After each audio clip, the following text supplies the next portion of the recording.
They thought the white hull meant mercy. They thought the Red Cross meant surrender. They thought a human hospital ship drifting into their territory was confession of weakness. They mocked our request for safe passage, scanned our decks, and laughed when they found no weapons. But 20 minutes ago, their patrol fleet tried to board us. 10 minutes ago, their flagship fired the first shot. And 3 minutes ago, they discovered the truth. Humanity does not send hospital ships into war zones to beg. We send them to end wars quietly. And today the galaxy learns a lesson they should have remembered. Compassion is not weakness. Restraint is not fear.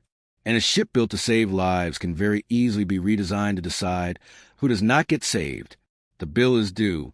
The hospital ship Mercy of Soul drifted in the void like a silent, pale ghost, its smooth white plating unmarred by weapon ports or hull scars. 47 decks of sealed medical bays, triage wards, cryogenic vaults, and humanitarian supply rooms filled its interior. The hull markings gleamed brightly under the light of the distant nebula, the crimson cross of the Terran humanitarian fleet, universally recognized as a symbol of neutrality. But on this day, neutrality was a lie, and the calm was an illusion carefully engineered by the people who built the Mercy. Captain Elise Ward stood in the center of the command bridge, hands clasped behind her back. Her posture was relaxed but unyielding, a paradox that had unsettled even seasoned admirals in the past.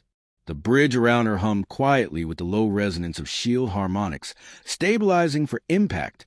Her officers worked in absolute silence, their movements deliberate and precise. She looked almost serene, a calm eye in the middle of an artificially manufactured storm. "Status of the Erythian patrol formation?" she asked softly, not raising her voice. Lieutenant Cal, a sensor specialist with hawk-like focus, replied without hesitation. 8 vessels, ma'am. 3 Spear-class interceptors, 4 skirmish frigates, and a command destroyer. Their weapons are warming. Their shielding fluctuates, likely intimidation patterns. Ward nodded. She knew those signals. Erythian fleets always use the same ritual. Power up slowly, release simulated charge spikes, advance in an offset wedge formation. It was supposed to appear regal, dominant, unassailable. They use it on dozens of species. Today they used it on the wrong one. "Open the channel," Ward said.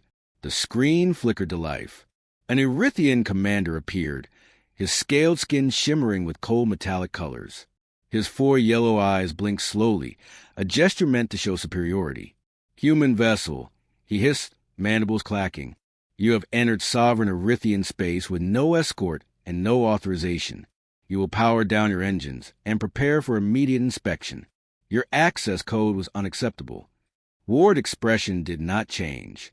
"We are a medical support vessel responding to a distress signal. We do not acknowledge human distress protocols." The commander leaned closer, his breath fogging the screen. "Nor do we accept the presence of your humanitarian fleet in our domain. You will comply." Ward tilted her head slightly. Behind her, no one moved. No one even breathed louder. "Commander," she said quietly, "we request safe passage to render aid." The Erythian let out a clicking laugh.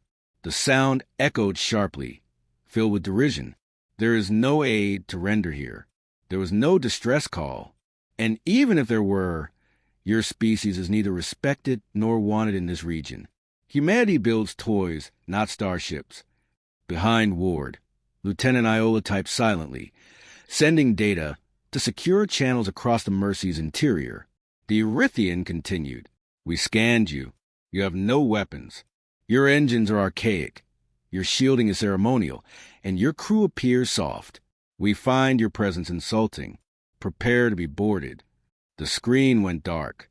No one spoke. Ward exhaled slowly. "Begin Phase 1. Her officers moved with sudden intensity, fingers dancing across consoles. The lighting dimmed slightly as hidden systems began to wake. Deep within the ship, locked beneath the triage wards, the Mercy's second heart pulsed to life, an engine no humanitarian vessel should ever possess. Lieutenant Cal's sensor station flickered. "Ma'am, they're moving into boarding formation. Interceptors are closing fast." Ward nodded. "Let them." The Erythians believed they were dealing with a helpless humanitarian ship. This belief was intentional. Every panel, every reading, every diagnostic they had scanned was real. The Mercy truly had no weapons, no plasma arrays, no missiles, no railguns, not even defensive turrets. It did not need them, because the Mercy was not a weapon. It was a trigger, a floating pressure switch designed to activate something much larger, something the Erythians had never imagined humans were capable of building. Ward looked to Lieutenant Iola. "Confirm our shadow is aligned." "Aligned within 2 centimeters," Iola said, "holding position in fold space. They haven't detected it."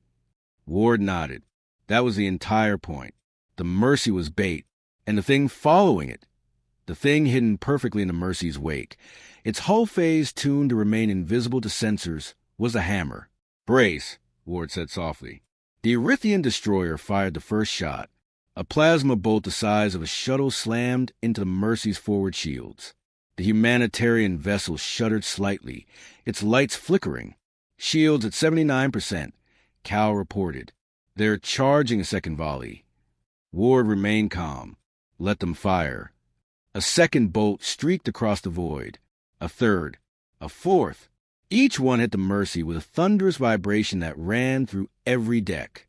Medical staff on the lower levels braced themselves, grabbing handrails and locking equipment into place.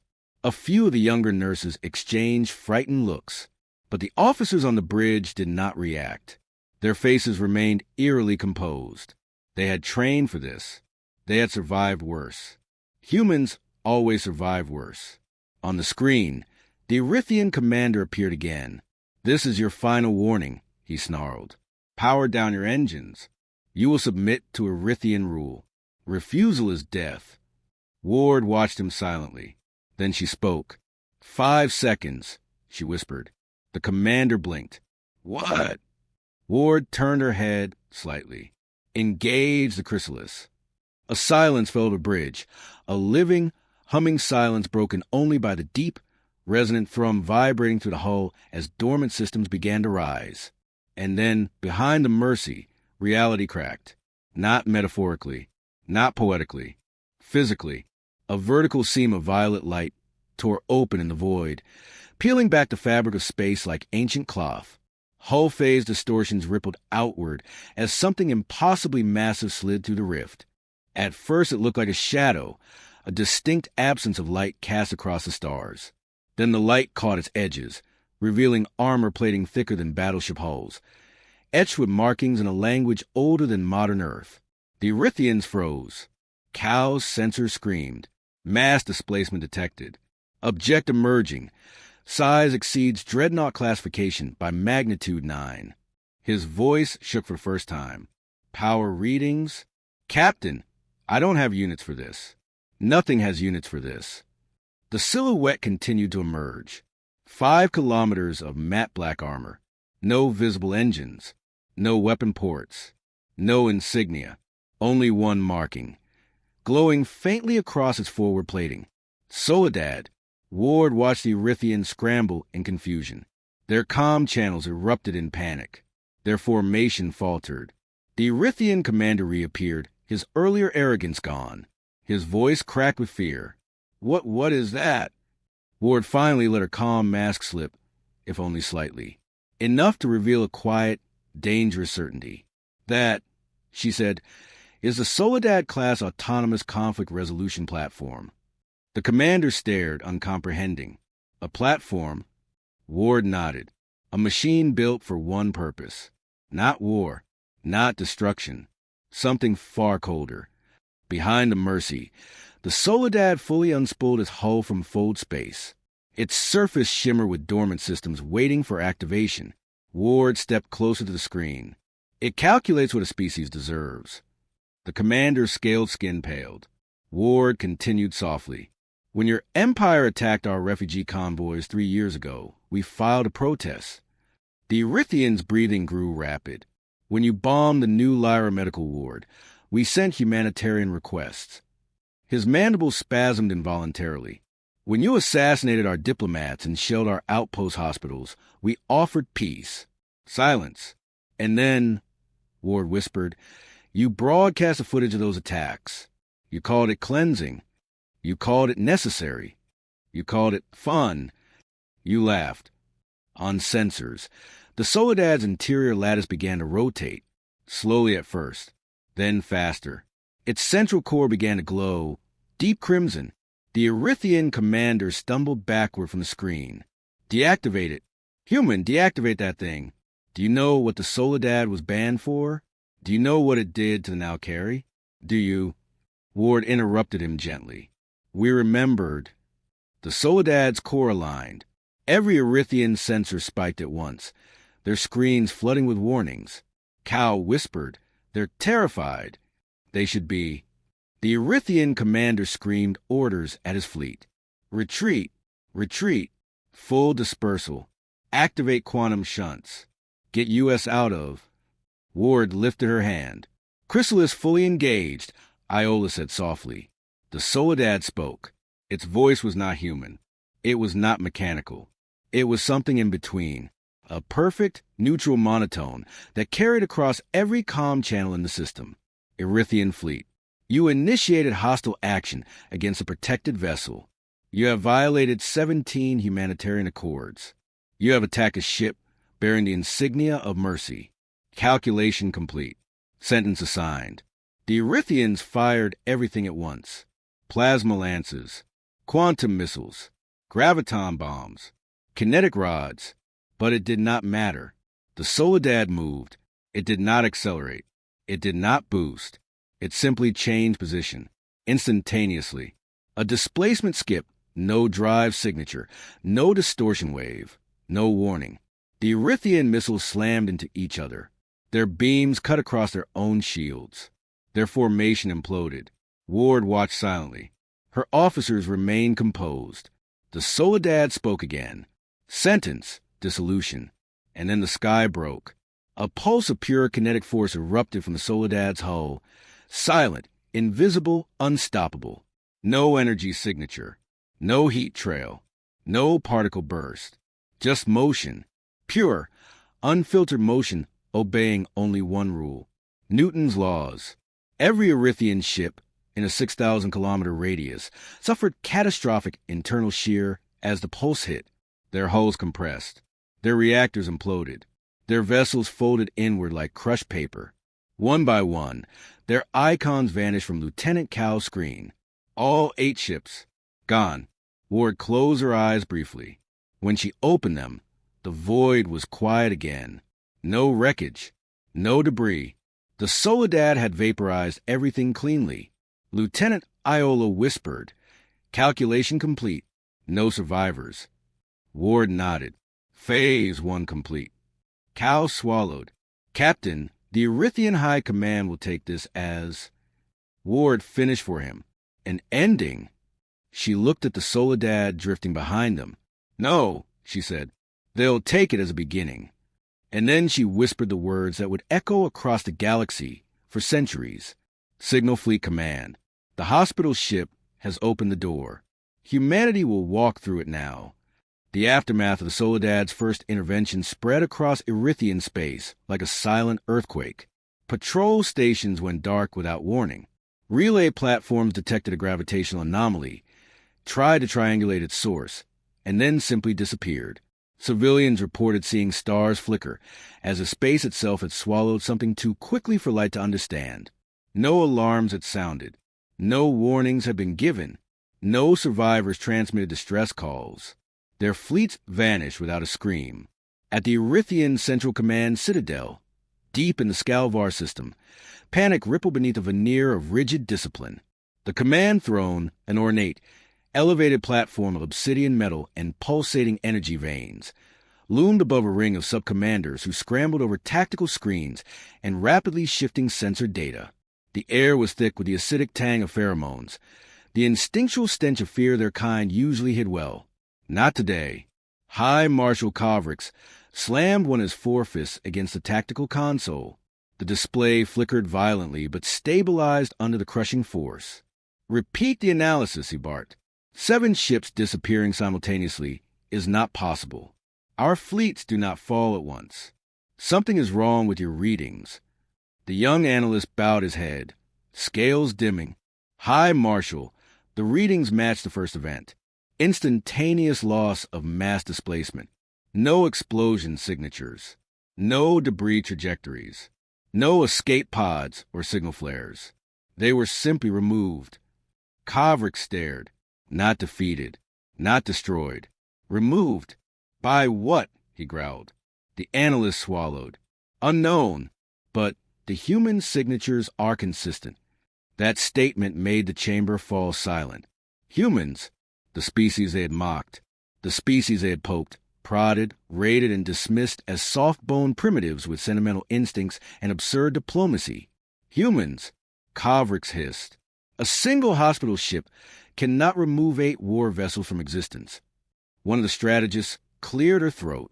High Marshal, we believe the hospital ship was not alone. Kovrik's turned sharply. Explain. The strategist pulled up a holographic reconstruction made from fragmented sensor, ghost data, detected moments before the fleet vanished. A shape materialized. A massive silhouette. Black. Featureless.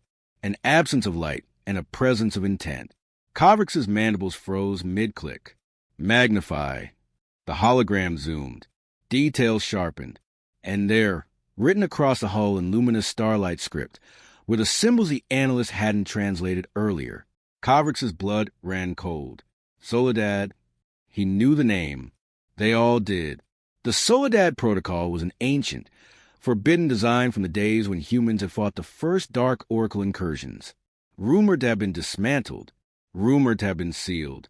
Rumored to have been too dangerous to allow near civilized space. Rumored. Kovrik's had dismissed those rumors as myth. Now the myth had eaten the fleet. He inhaled deeply, mandibles trembling. Deploy the immolation armada. Full wartime authorization. Every ship we have. A nervous sub-commander stepped forward. High Marshal, if the Soledad is truly operational. Kovrik's snapped his gaze toward him with predatory focus. Then we drown it in fire until the void itself suffocates. The chamber moved instantly to obey. But the human fleet had already begun moving months before they fired the first shot. Because humans remembered. Because humans planned. Because humans watched every insult, every raid, every broken treaty, and prepared for the day when they would no longer be polite. In the sole defense bastion, Admiral Reese Calder walked to the heart of the human strategic command complex, a structure buried beneath Europa's surface. Thick layers of ice overhead refracted pale blue light across the facility's armored glass corridors. Calder was tall, gray at the temples, posture straight as a blade. His eyes carried the weight of decisions too heavy for most souls. The encrypted briefing room door opened with a soft hiss. Inside, 6 holographic figures awaited him, leaders of the major Terran colonies, fleet admirals, scientific directors, and intelligence chiefs. They greeted him silently. Calder took his seat and activated the secure table's deep link protocol. Blue light poured across the glass as tactical overlays appeared. Report, he said. Dr. Arya Negulescu, head of the Soledad program, stepped forward. Her voice was emotionless. Her mind moved too quickly for anything as slow as fear. Soledad's chrysalis event was successful. Casualties among the Mercy's crew, 0. Erythian fleet casualties total. Calder nodded slowly. Predicted retaliation? Immediate, Arya replied. The Erythians are a pride-based oligarchy.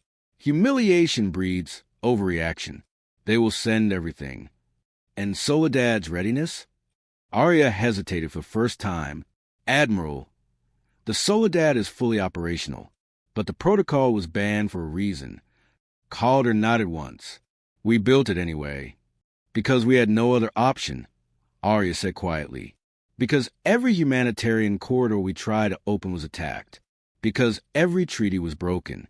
Because they slaughtered the innocents at Helix Station and broadcast it like entertainment. Because we begged for decency and they spat on it. Calder closed his eyes. He remembered the footage.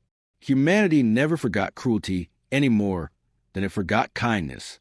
So what's the risk, he asked. Arya exhaled. Soledad calculates moral debt algorithmically. The more a species violates humanitarian conduct, the harsher its assigned outcome. It does not consider negotiation. It does not consider surrender. It does not consider proportionality. Only debt. Calder stared at her. Can we restrain the Soledad? No, Arya whispered. We can only aim it. A long, heavy silence. Then let's aim it carefully, Calder said.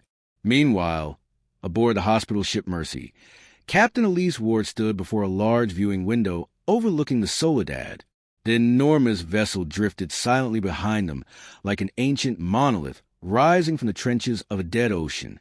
It emitted no light except for the crimson pulse of its core, rhythmically glowing like the heartbeat of something that should not have been born. Lieutenant Iola approached softly. Captain, message incoming from Fleet Command. Ward turned. Decoded. Yes, ma'am. Put it through. A hologram of Admiral Calder appeared. Stern, clear, unflinching. Captain Ward, you've opened the engagement. Now remains a final step. Ward nodded. We're prepared. Calder's gaze shifted behind her, to the Soledad drifting in the void like a shadow waiting for its purpose. The Erythians mobilized the Immolation Armada. For 1,000 warships, all converging toward the Chrysalis Zone. They intend to overwhelm the Soledad through sheer numbers. Ward smiled, but it was a sad smile, a grim smile. Admiral, she said, that won't work. Calder nodded. We know. Ward turned back toward the viewport. Do we engage immediately?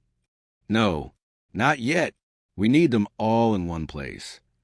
Iola shivered slightly. A containment strike. Calder's face grew grim. The largest ever conducted. You'll coordinate with the Soledad directly. Ward inhaled. This was the part no one liked to speak of.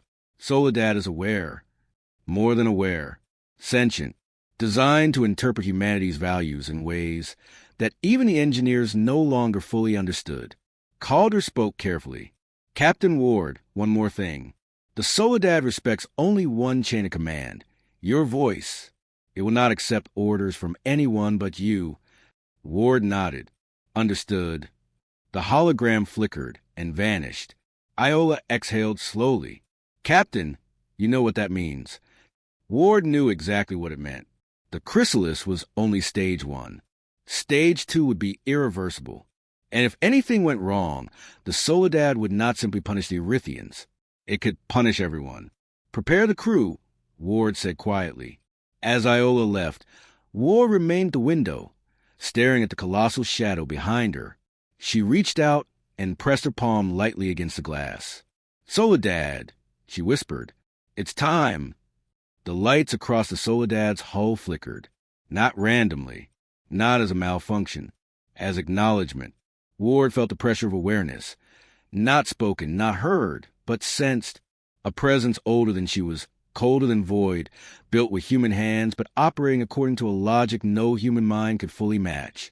The Soledad was listening. Patient. Still. Waiting for its target. Meanwhile, in the Skalvar system, High Marshal Kovrix stood upon the command deck of the Immolation Armada's flagship. Before him stretched a sea of Erythian warships, thousands of gleaming hulls, weapons bristling, engines roaring in perfect synchronization. Columns of plasma-powered capital ships organized themselves into firing lines. Carriers launched drone swarms that filled the void like metallic locusts. Siege frigates activated hyperrail cannons capable of piercing planetary shields. The Armada was a pride of the Erythian Empire, forged over centuries of conquest. Kovrix's voice thundered across fleet-wide comms. Today we prove that no primitive species threatens our sovereignty. Today we erase their insolence from the stars. Today we remind the galaxy of our dominion. Roars, clicks, shrieks, and battle cries flooded the channel. But beneath all the noise, beneath all the bravado, fear remained. Fear of a shadow. Fear of a name. Soledad. Kovrix forced his mandibles into a sneer. All ships advance. The Immolation Armada surged forward, tearing through space like a tidal wave of burning steel. But as they neared the Chrysalis Zone, something happened. Space trembled. A low-frequency vibration rippled across their instruments, distorting signals, bending light, warping gravitational vectors. "What is that?" one captain screamed. "Spatial shear detected. Gravity wells forming multiple locations." Kovric snarled. "Counteract with stabilizers. Maintain formation." But no stabilizer in the galaxy could counteract what was coming. The hospital ship Mercy of Sol drifted into view, alone, unarmed, white hull still gleaming with the red humanitarian cross. Kovric's eyes widened. That ship again? They dare place a medical vessel in front of an armada? His tactical officer choked. "Sir, the Soledad."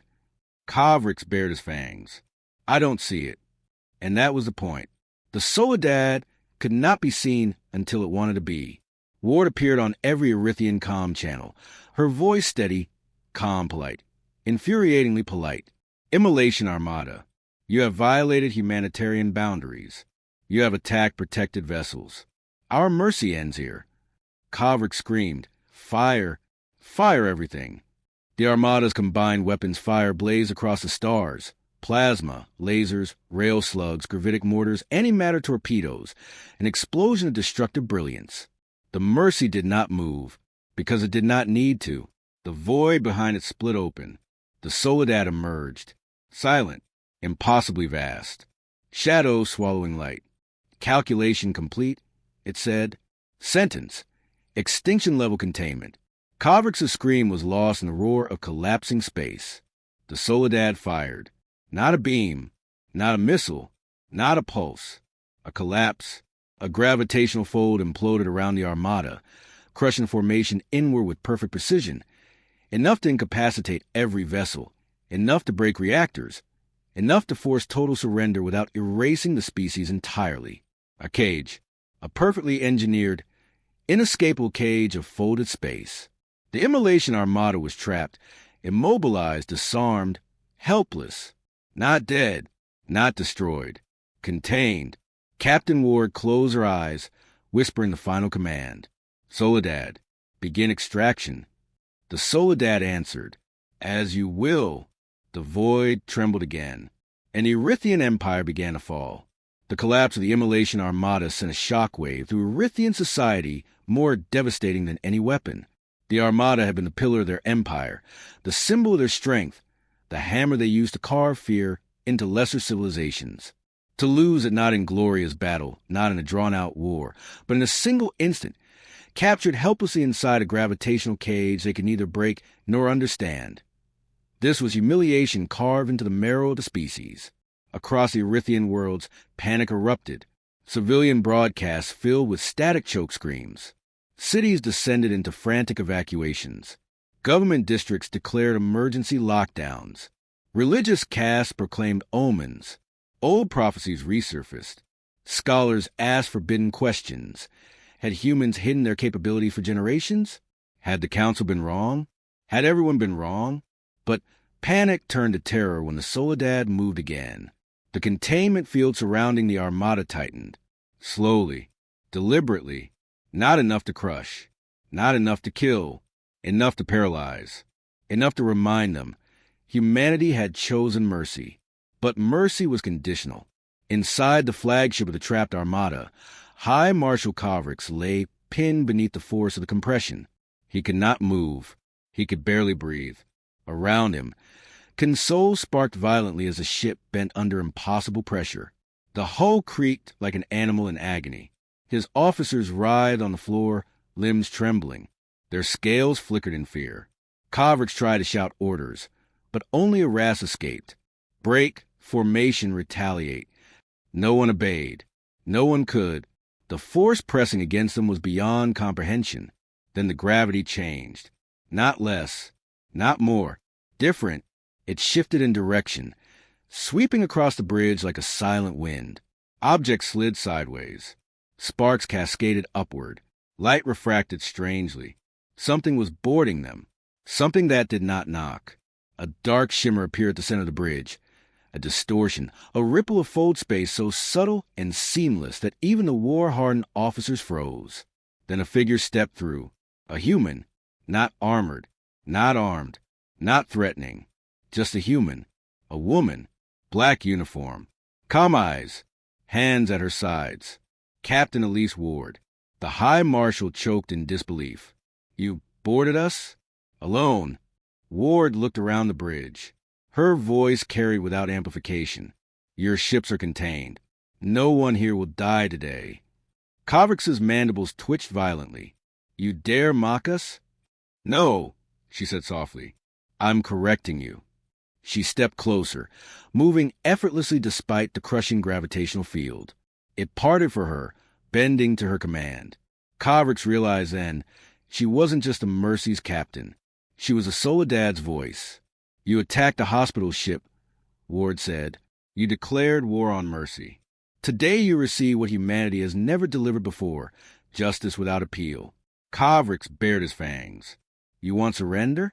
You want us to bow? Ward shook her head. No, I want you to understand. And you will. She raised her hand. The Soledad answered. The gravity vanished. The High Marshal collapsed, gasping. His officers scrambled to their feet, shaken. Ward spoke one word. Follow. Covrix roared with fury and launched himself at her. He moved fast, faster than most species could track, but he hit a wall of invisible force and slammed to the ground with a sickening crack. His limbs convulsed. His mandibles shattered. Ward didn't flinch. You misunderstand, she said. If I wanted you dead, you would be ash. She signaled with a small gesture. Immediately, the gravity reoriented, lifting Covrix back to his feet, forcing him upright like a puppet, mandibles bleeding. You will be witness, Ward said. The distortion behind her widened. The bridge lights flickered. Something enormous loomed beyond the rippling tier. The Soledad's core array glowed with the cold radiance of a dying star. Its crimson lattice pulsed in slow rhythm. Ward stepped aside. You asked what the Soledad does, she said. You asked what it is. Covrix trembled, every instinct screaming. A weapon of mass. No, Ward whispered. A mirror. The distortion enveloped them. And suddenly Covrix was no longer aboard his flagship. He stood suspended in a field of black glass and light, surrounded by spiraling projections of Erythian history. Every atrocity, every conquest, every violation of humanitarian law, every genocide, each displayed with merciless clarity. Children screaming, colonies burning, ships begging for mercy, broadcasts of Erythian commanders laughing. Ward stepped beside him. This is your reflection, she said. This is what the Soledad sees. Covrix screamed. Make it stop? It won't, Ward said. Not yet. The scenes grew faster, more violent, more horrifying. Covrix collapsed to his knees, clutching his head. Humans do not have the right to judge us. Humanity is not judging you, Ward said. The Soledad is. Another projection formed. Covrix himself, ordering the orbital bombardment of a Helix Station Med Bay. Ward watched him flinch as he saw his own face shouting commands he once took pride in. The Soledad spoke, its voice echoing across the chamber. Moral debt quantified. Covrix sobbed. No, no. You cannot erase an empire. Ward's expression softened, but only slightly. We're not erasing you. We're preventing you. The Soledad declared. Sentence. Species-wide incapacitation for 10 cycles. External intervention authorized. Human oversight mandated. Covrix looked up, trembling. What does that mean? Ward knelt, her face inches from his. It means your empire's finished. Not destroyed. Not slaughtered. Finished. You will no longer conquer. You will no longer raid. You will no longer burn hospitals or refugees or civilians. Her voice dropped to a whisper. Humanity will take responsibility for you. The Soledad released Covrix. The gravity field dissolved. The projections collapsed. Ward stepped back through the fold space tear.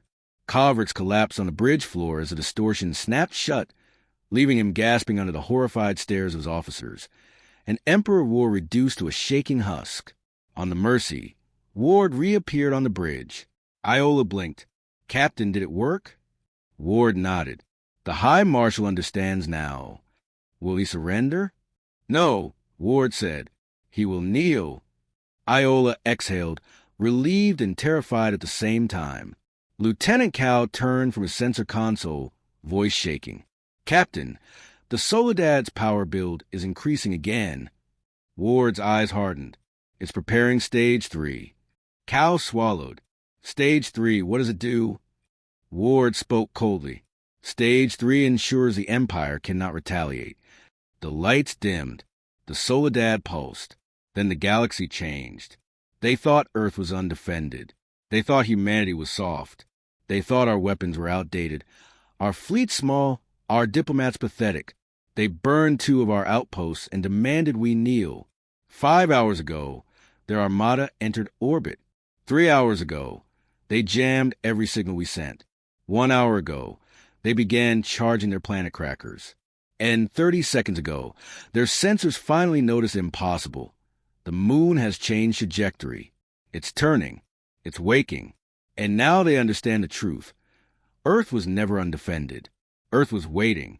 Commander Serelek of the Thalvori Dominion stood frozen on the bridge of his dreadnought, for pupils dilating in raw, instinctive terror. The moon, Earth's lifeless gray satellite, the celestial rock recorded as geologically dead for billions of years, was rotating in space in ways that violated every known principle of orbital mechanics. Recalculate. Serelek barked. Its vector makes no sense. His officers scrambled. Hollow screens flickered with warnings, gravitational inconsistencies, mass shift anomalies, seismic readings that should not exist.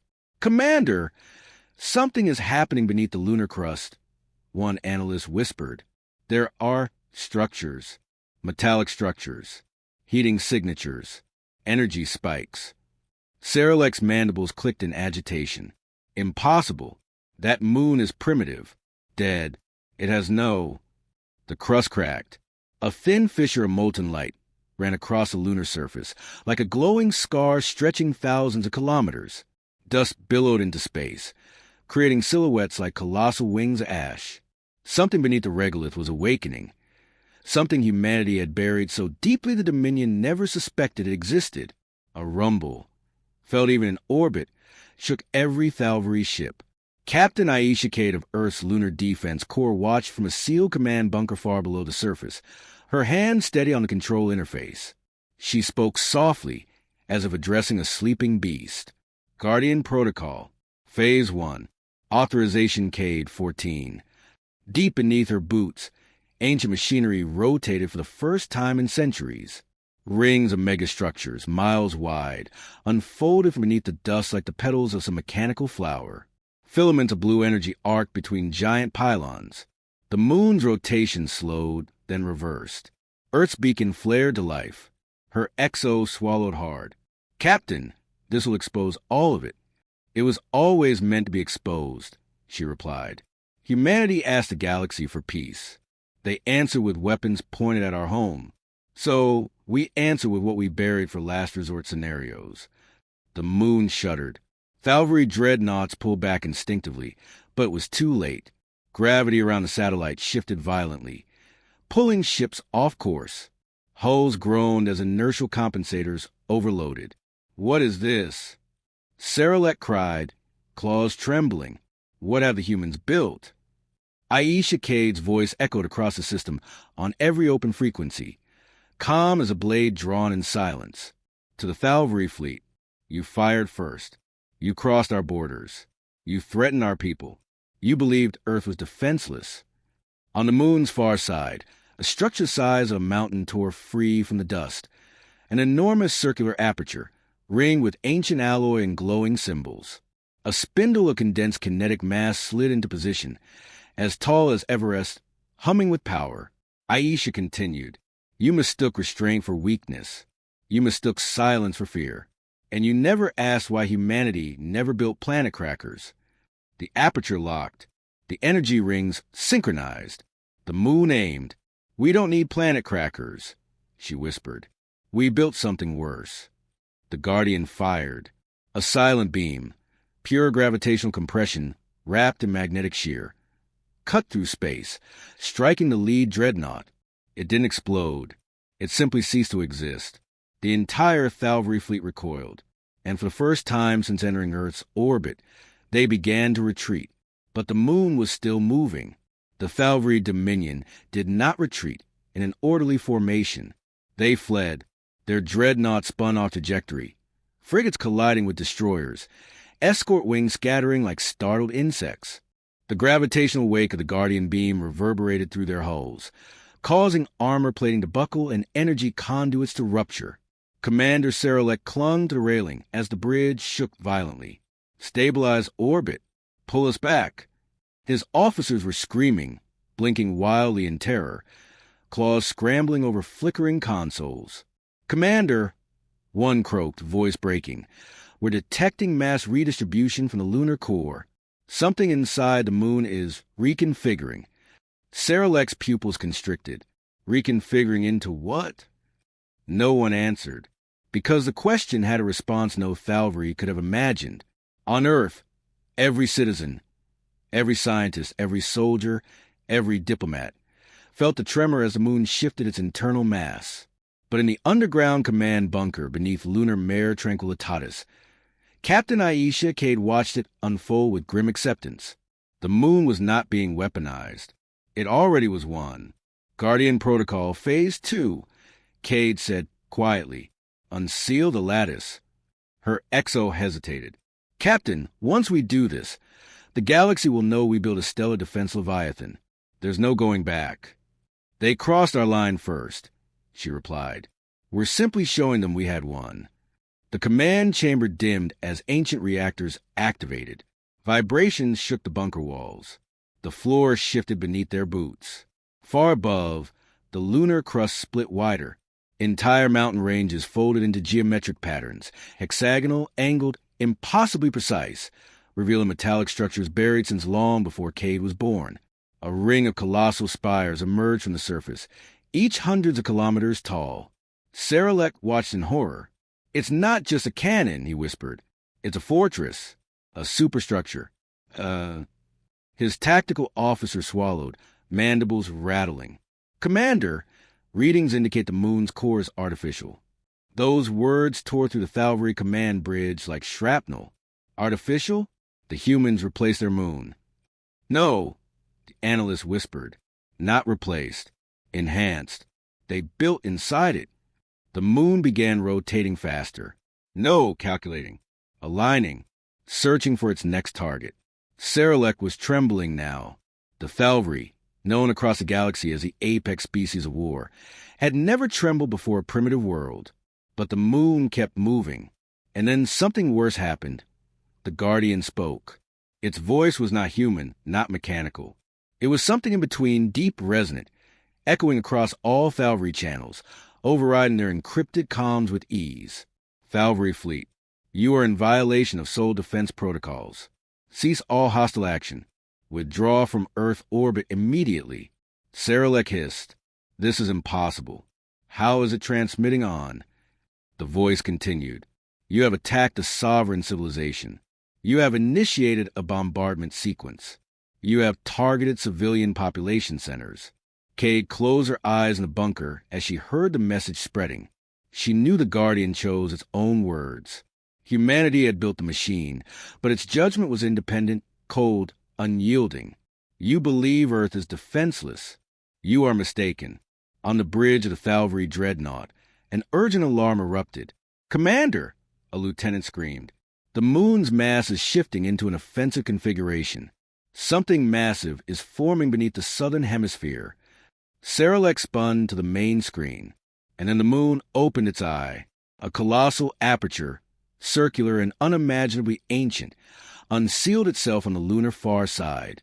Something within rotated, rings of interlocking segments, aligning into a perfect bore cannon that could fire not just kinetic energy, but the core of a planet's fury. A gravitational singularity generator. The Guardian's second weapon. Cade whispered, "The hammer." Her exo murmured, voice cracking, "We're really deploying it?" Cade nodded. "We asked the galaxy for peace for 200 years. They answered with fire. So now we answer with math." The hammer charged. Space around the moon twisted like fabric pulled taut. Light bent. Stars warped. Every Thalvori sensor vomited warnings. Serelek's legs gave out. That's impossible. That's a stellar-class singularity cannon. Humans shouldn't be capable of... He stopped, because deep down he knew the truth. Humanity was not incapable. Humanity was unwilling. Until now, Cade's voice transmitted calmly from the Lunar Command bunker to every Thalvori ship in orbit. You threatened our home. You brought planet crackers to our skies. And you believed the moon was just a rock. But we hit our defense grid where no one would look, where no one would dare scan, where no one suspected humanity had built anything at all. Serelek felt cold dread trickle down his spine.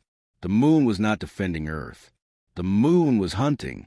The hammer locked onto a retreating Thalvori cruiser. It fired.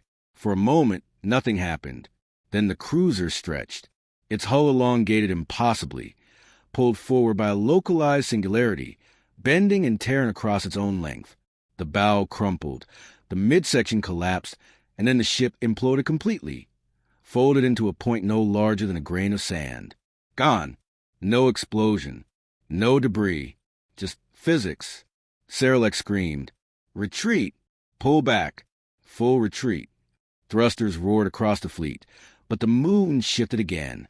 The Thalvori armada orbiting Earth was caught in a gravitational net far more complex than any tractor beam. A second voice overlapped the Guardian.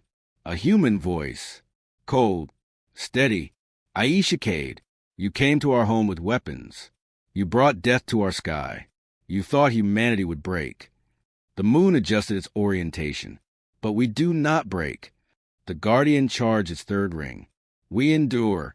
A shadow passed across the Thalvori fleet as the moon eclipsed the sun. And when necessary, Cade whispered, eyes narrowing, we awaken the things we buried. The Guardian's third ring ignited.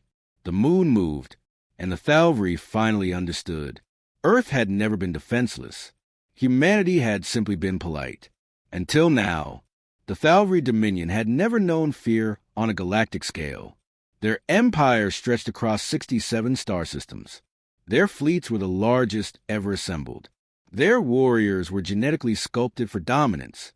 They conquered ruthlessly, expanded relentlessly, and exterminated efficiently. But none of their victories had prepared them for this. A moon that hunted.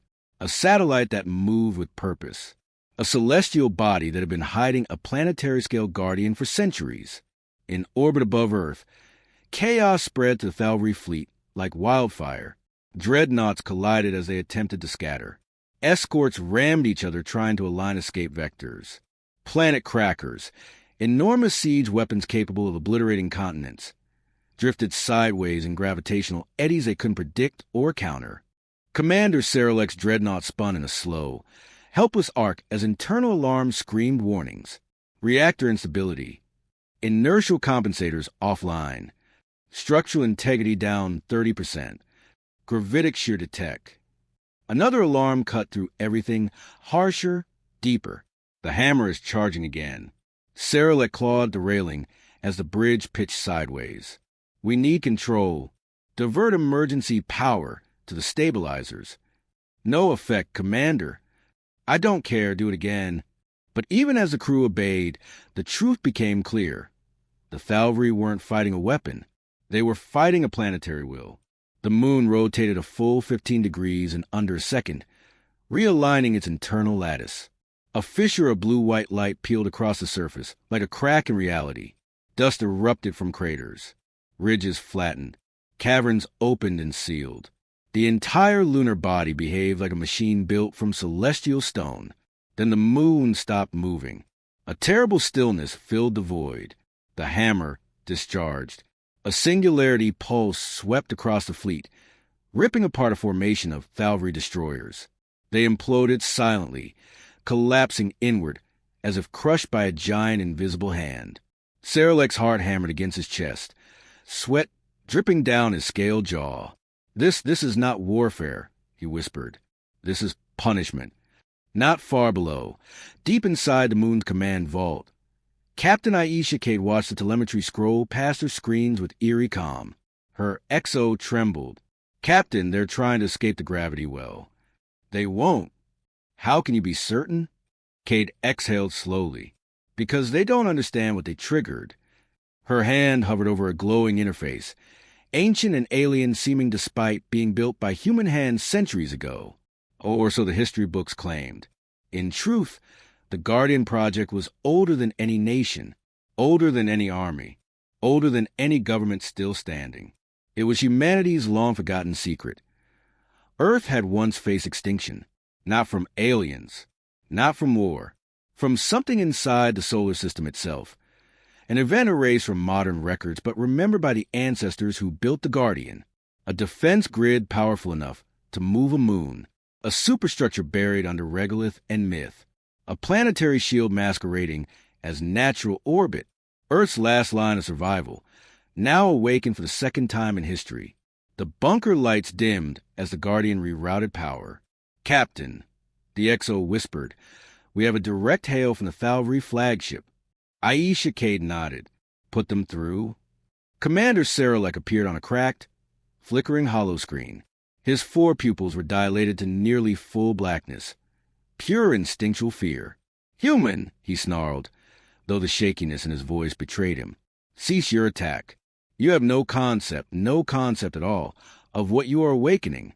Cade tilted her head slightly. Then enlighten me. Saralek slammed his fist against the console. The galaxy will not tolerate this. A weapon capable of moving a moon is... Misunderstood, she finished. He froze. What? Cade stepped closer to the screen. The moon isn't a weapon. It contains one. There's a difference. A distinction without meaning. A distinction with consequences, she replied calmly. Saralek's mandibles quivered.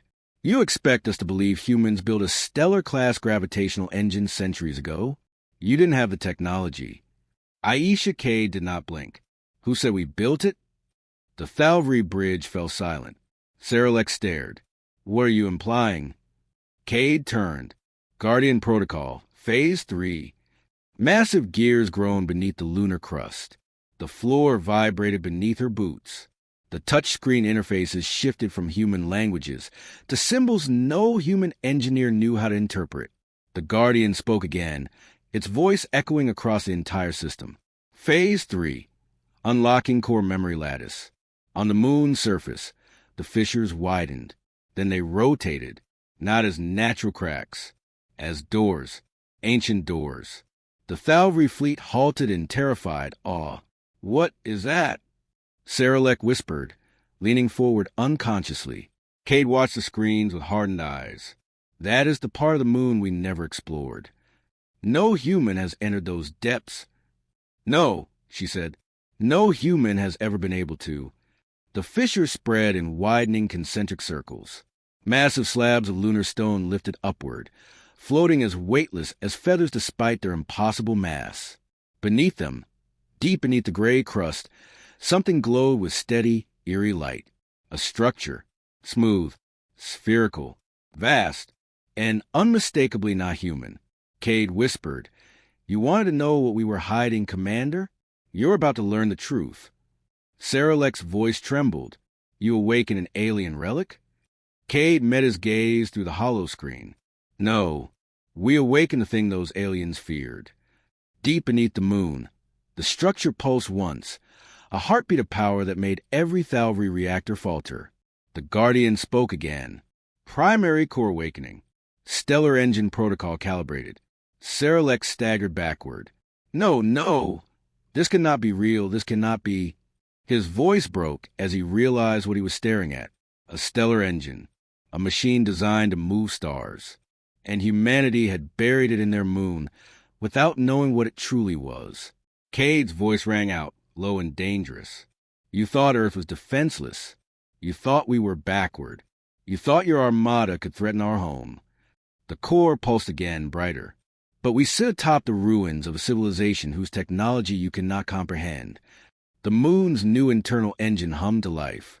And the thing you mistook for a gray rock, the lunar surface began shifting again, aligning into geometric patterns stretching hundreds of kilometers, is waking up.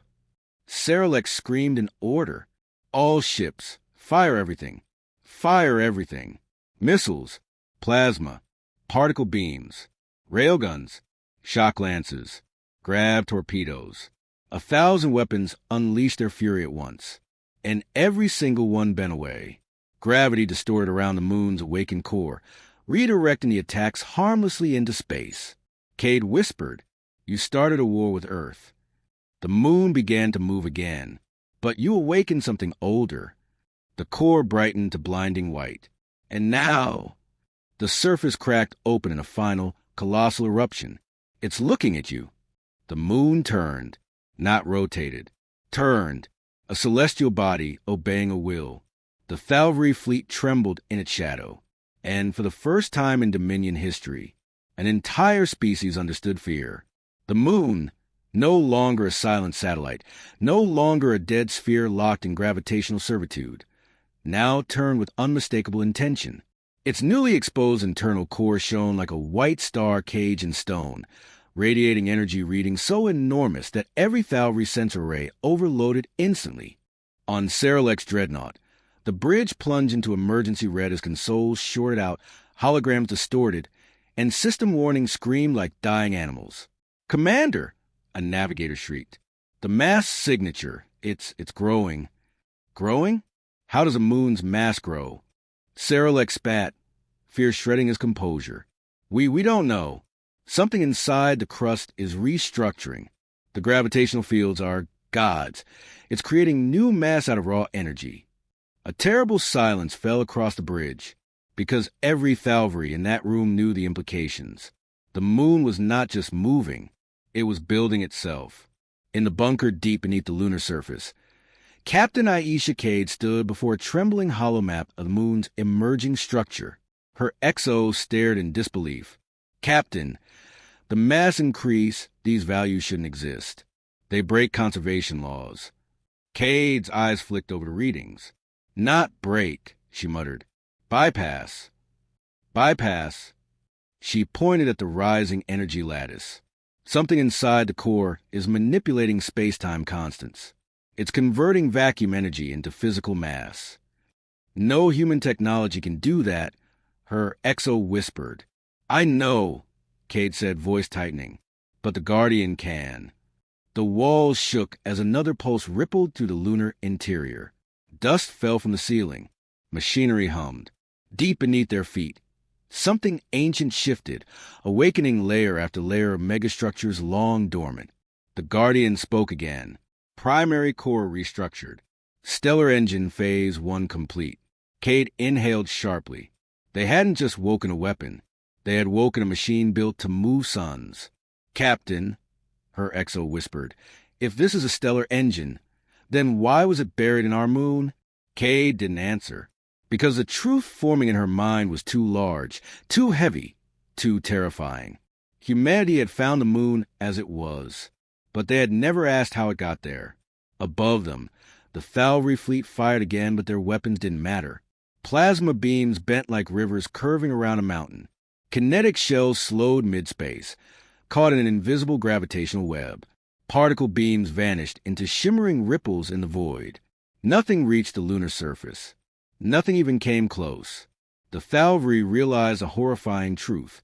Weapons could not hit the moon anymore. They could only orbit it like moths around a star. This is impossible," Serelek gasped, staring at the impossible sight before him. What kind of lunatic world hides a sun-moving engine inside a satellite? His second-in-command, shaking uncontrollably, whispered, "A world that expected extinction and planned not to die."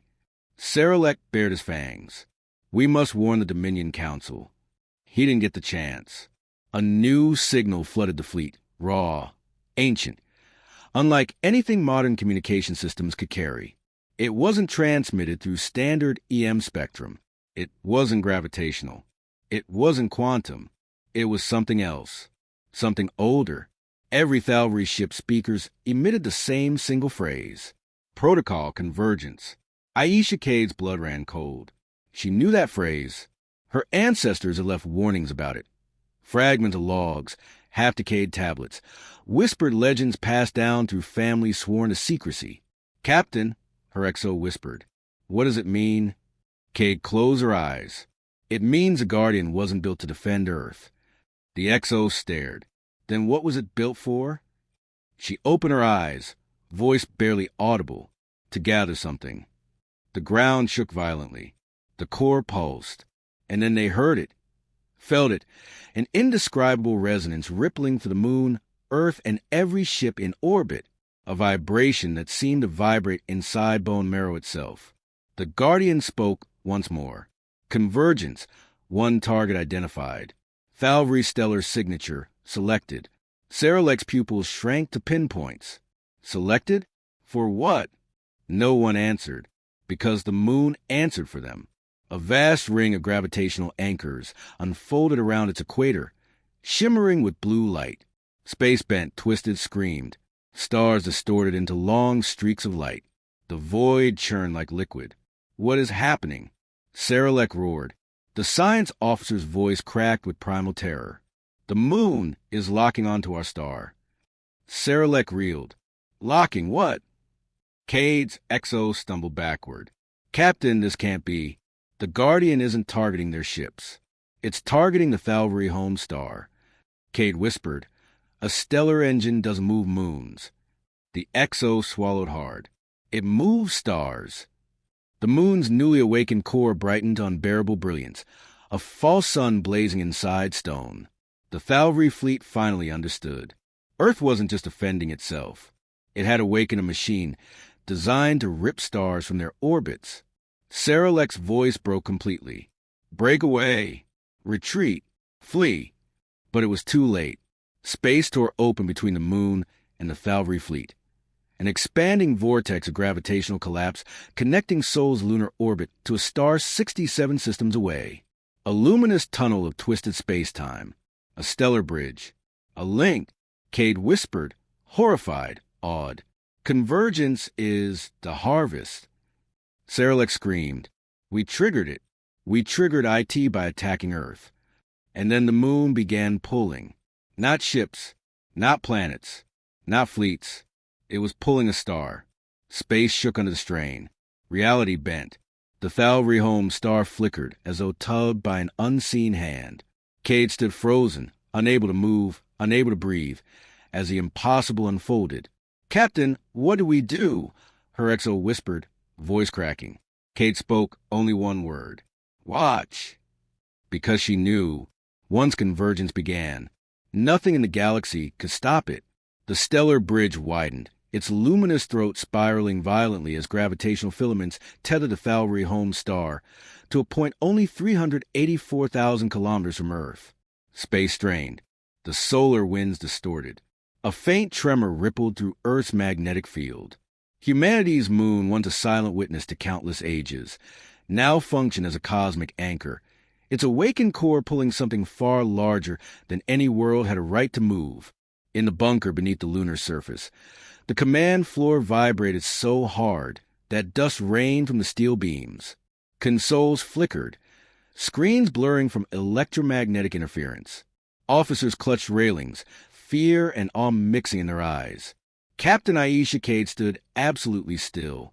Her XO's voice cracked. Captain, gravitational readings are off every chart. Our instruments weren't designed for this. They weren't, Cade murmured, her gaze locked on the blinding sphere forming within the lunar core projection. But the Guardian was. Outside, the moon flared brighter than Earth's sun for a brief instant. A ripple of panic swept across the planet below. Civilians felt the tremor, saw the unnatural light, sensed a presence awakening in their sky. On Saralek's dreadnought, the bridge plunged into emergency red as consoles shorted out, holograms distorted, and system warnings screamed like dying animals. Commander! A navigator shrieked. The mass signature. It's growing. Growing? How does a moon's mass grow? Saralek spat, fear shredding his composure. We don't know. Something inside the crust is restructuring. The gravitational fields are gods. It's creating new mass out of raw energy. A terrible silence fell across the bridge, because every Thalvori in that room knew the implications. The moon was not just moving, it was building itself.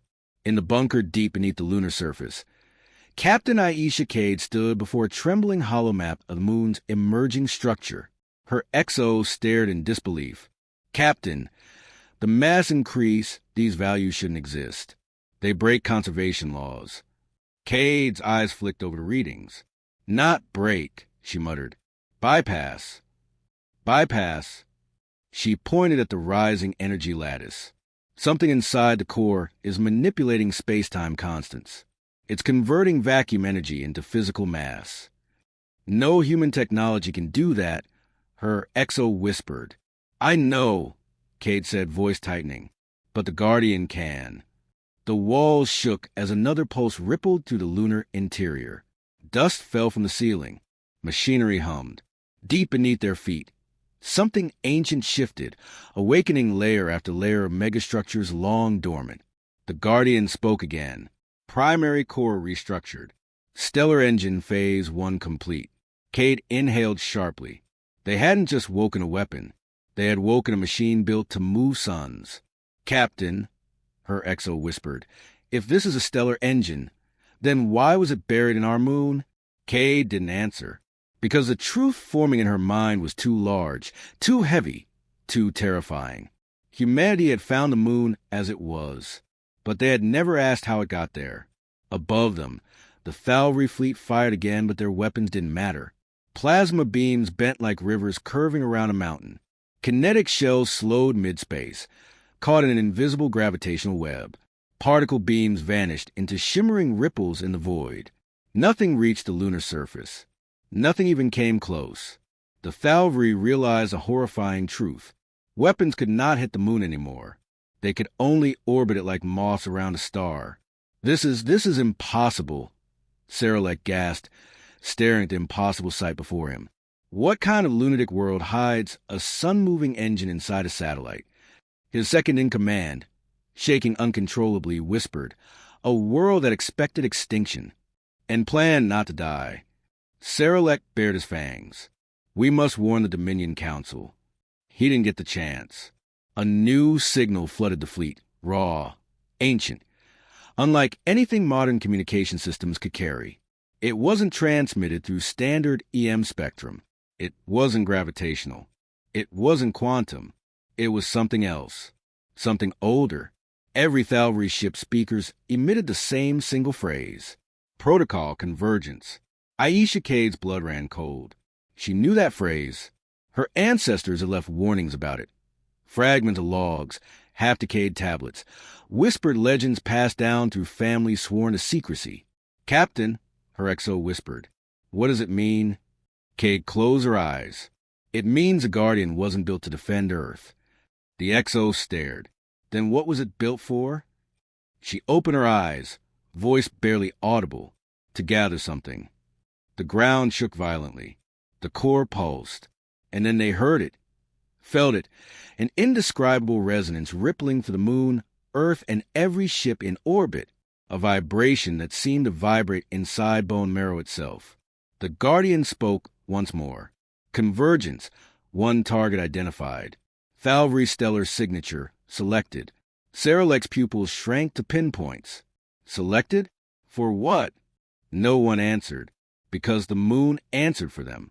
A vast ring of gravitational anchors unfolded around its equator, shimmering with blue light. Space bent, twisted, screamed. Stars distorted into long streaks of light. The void churned like liquid. What is happening? Saralek roared.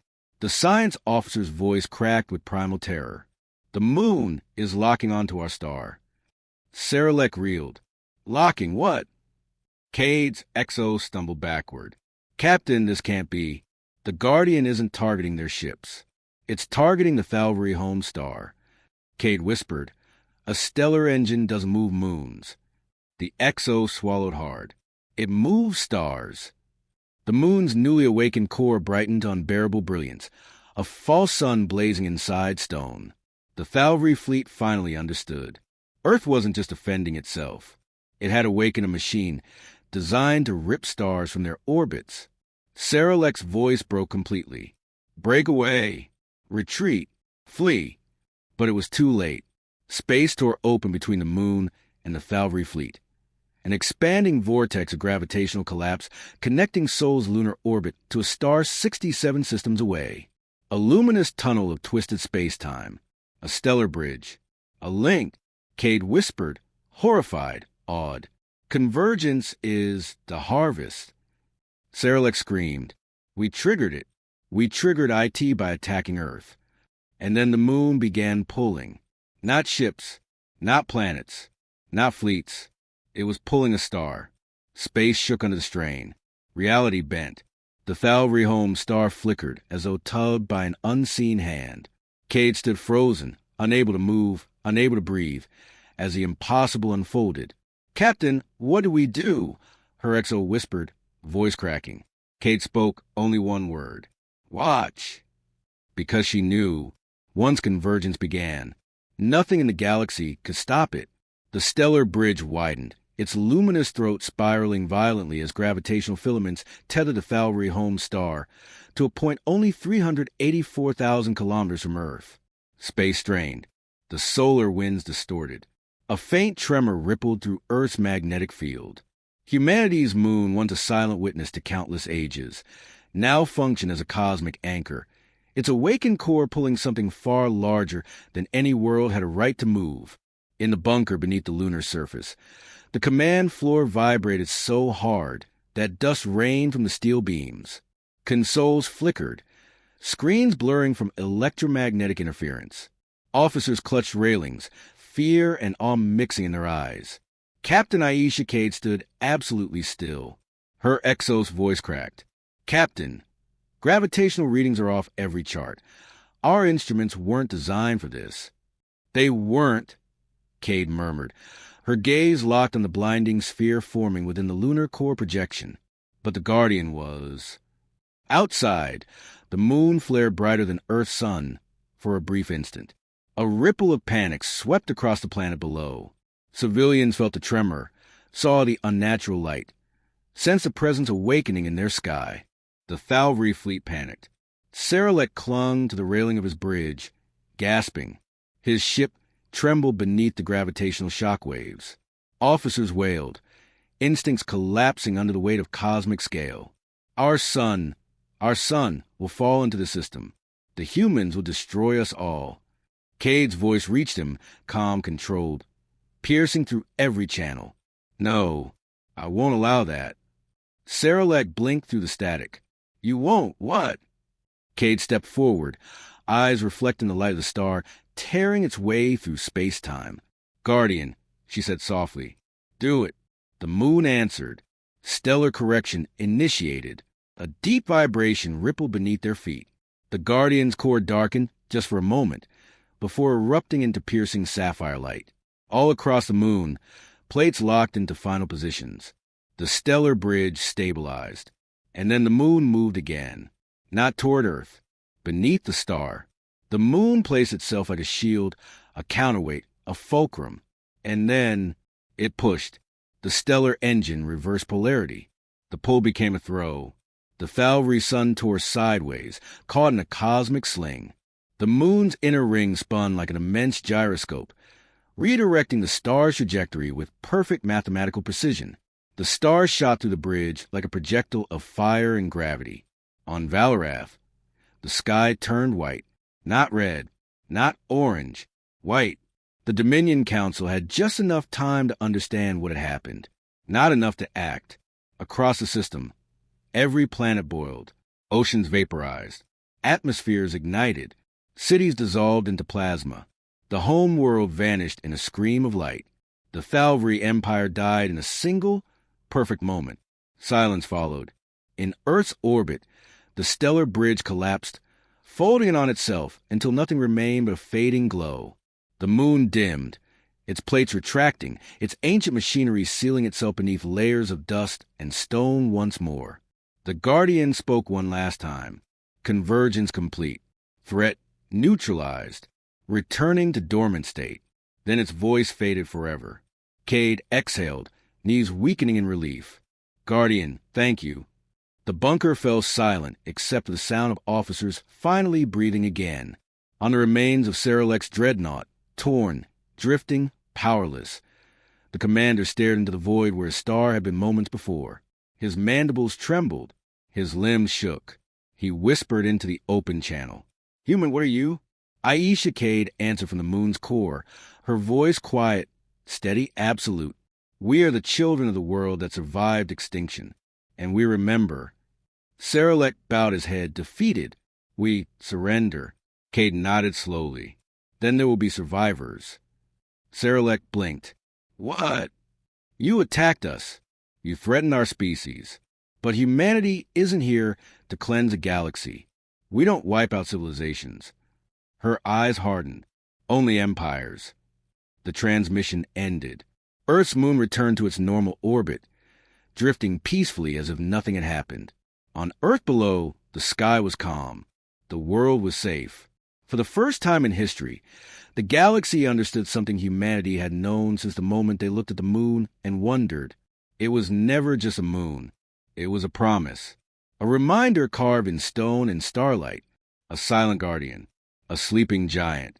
And when awakened, it moved.